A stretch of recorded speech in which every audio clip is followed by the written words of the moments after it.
এর গর্জনে ঢেউয়ে ঢেউয়ে দেই পাল্লা, জানি না কত সুন্দর তুমি আল্লাহ, জানি না কত সুন্দর তুমি আল্লাহ। আল্লাহ তাআলার সৃষ্টি পতেঙ্গা সমুদ্র সৈকতে আমি এসেছি এই মুহূর্তে।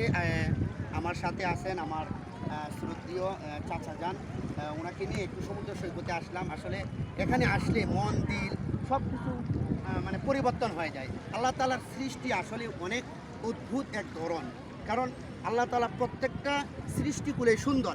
এর মধ্যে সবচেয়ে শ্রেষ্ঠ এবং সুন্দর আকৃতি দিয়ে আল্লাহ তাআলা বানাইছেন যে লাকাদ খালাকনাল ইনসানা ফি আহসানি তাকওয়িম, অর্থাৎ সবচেয়ে উত্তম আকৃতি দিয়ে বানাইছেন আল্লাহ তাআলা মানুষকে। এর মধ্যে আল্লাহ তাআলা অনেক কিছু সৃষ্টিগুণ রাখছেন, কিন্তু আল্লাহ তাআলা যে কত সুন্দর সেটা আমাদের সাধারণ মেমোরিতে আসে না। কারণ আল্লাহ তাআলাকে নিয়ে যদি কেউ চিন্তা করে বা ফিকির করতে চায় বা আল্লাহ তাআলা কতটুকু কি